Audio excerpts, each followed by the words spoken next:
It all started innocently enough, as these things often do. My husband Peter and I had been married for nearly a decade, and life had settled into a comfortable routine. Peter's nephew, Jacob, had just graduated from college and was looking for a job. Since he was trying to save money, Peter suggested he stay with us for a few weeks while he figured out his next move. I didn't think much of it at the time. After all, Jacob had always been the quiet one at family gatherings, polite but distant. He was just a kid when I first met him, and even now, in his mid-20s, he still had that boyish charm. At first, having Jacob around the house didn't disrupt things much. He was respectful, stayed out of our way, and spent most of his time applying for jobs. I would occasionally bump into him in the kitchen or while he was lounging in the living room, but our interactions were brief. I was busy with my own life, managing my work, keeping the house in order, and maintaining my marriage. But something shifted a few weeks into his stay. It was a rainy Sunday afternoon, and Peter had gone out to meet some friends. I was alone in the house with Jacob, who was quietly reading on the couch in the living room. I remember the moment vividly.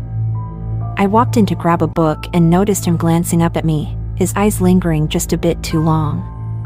There was a spark, something I hadn't expected, something I hadn't felt in a long time. I brushed it off, telling myself it was nothing, but as the days went by, I started noticing subtle changes in Jacob's behavior. He would find excuses to be in the same room as me, whether it was asking for advice on his job search or offering to help with chores. His compliments became more personal, and his presence, once so neutral, began to feel charged. I wasn't sure if I was imagining it, or if there really was something unspoken passing between us. It wasn't long before Peter began working late more often, leaving Jacob and me alone in the house for extended periods. With each passing day, I became more aware of his presence, of the tension building in the air. It was as if the house itself had started to hum with an energy neither of us could ignore. We never touched, never said anything inappropriate, but the silence between us grew heavier with each passing hour. One evening, after Peter had gone out again, Jacob and I found ourselves in the kitchen together. I was cooking dinner, and he offered to help, standing close enough that I could feel the warmth radiating from his body.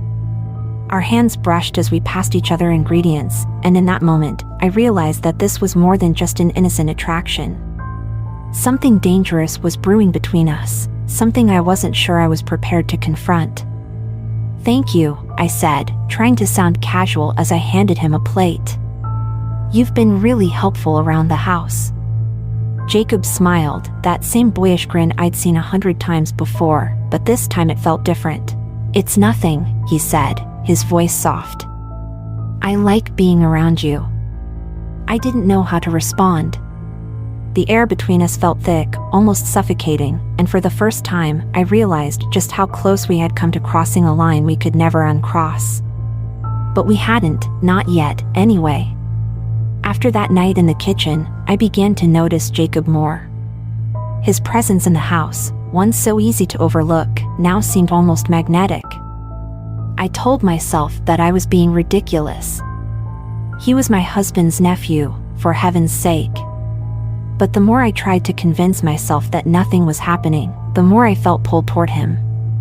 Peter, blissfully unaware of the tensions simmering between Jacob and me, continued his late work nights. The silence in the house when he wasn't there felt different now, less like peace and more like temptation. Help me reach my first 1,000 subscribers. Your support is what makes this journey possible, so don't forget to subscribe. Jacob and I still kept things polite and casual on the surface, but the unspoken undercurrent was always there, threatening to pull us under. It wasn't until the weekend that things started to spiral. Peter had gone on an overnight trip for work, and I found myself alone with Jacob once again. I had made plans with some friends, but they fell through at the last minute, leaving me restless and on edge.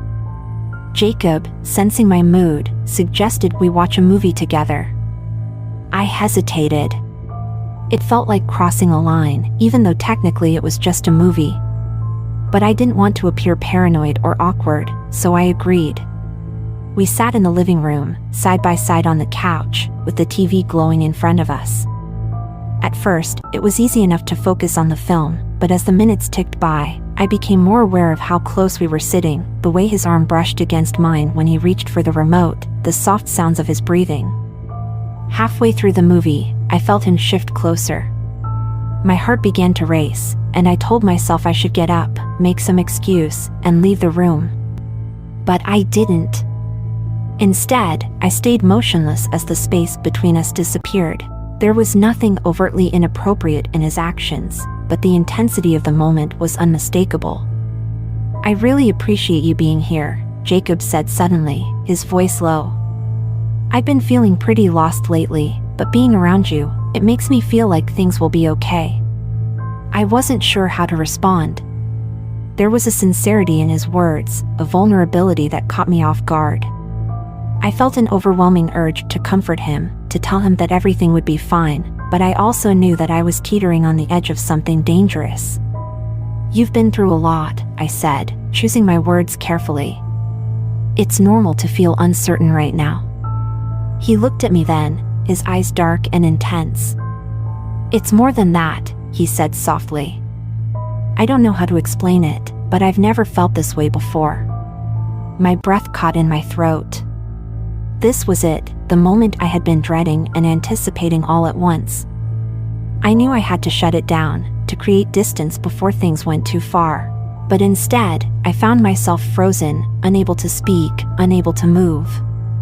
Jacob leaned in, his face inches from mine. My heart pounded in my chest as the air between us seemed to crackle with tension. He wasn't touching me, but the closeness felt more intimate than any physical contact could have. I stood abruptly, breaking the moment.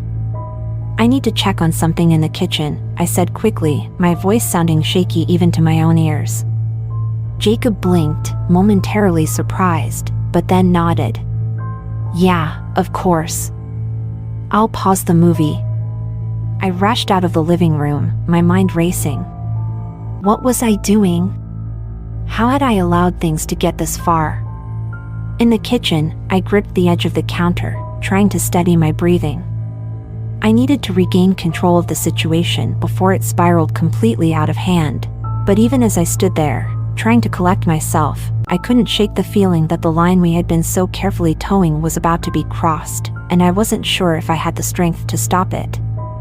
I stayed in the kitchen longer than I needed to, pretending to fuss over things that didn't matter, rearranging the utensils, wiping down a spotless counter, anything to avoid going back into that room.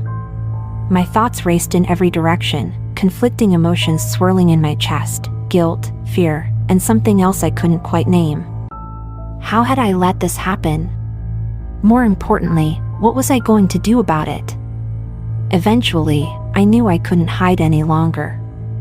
Taking a deep breath, I steadied myself and walked back into the living room. Jacob was sitting on the couch where I had left him, his posture tense, but he looked up when I entered, offering a small, almost apologetic smile. "I'm sorry if I made you uncomfortable," he said quietly. "I didn't mean to." His words hung in the air between us, and I could tell he was waiting for some sort of reassurance, some sign that everything was okay. But the truth was, I wasn't sure if everything could be okay after this. Still, I couldn't ignore the fact that we were both standing on the edge of something. The question was, would either of us step back, or would we fall? I think we need to be careful," I finally said, choosing my words carefully. "We're both in a difficult place right now, and it's easy to confuse things." Jacob looked down at his hands, his expression unreadable.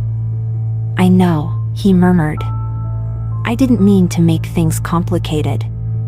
It's just, I've always felt like I could talk to you, like you understand me in a way no one else does." That confession caught me off guard.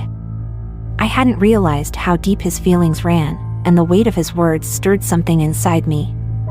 But I couldn't allow myself to dwell on that. This was wrong. I knew it, we both did.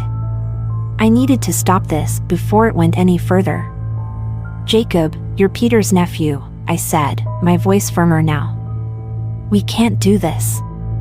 Whatever this is, it can't happen." He didn't respond immediately. Instead, He stared at me for what felt like an eternity, as if he were searching for something in my eyes. Then slowly, he nodded, accepting the truth we both knew but hadn't yet spoken aloud. "You're right," he said, his voice barely above a whisper. "I'm sorry." Relief washed over me, but it was quickly followed by an unexpected pang of sadness. There was a part of me that had wanted him to fight, to argue, to make me feel like this connection we had was something more than just a fleeting mistake. But of course, that would have been a lie, and I knew that.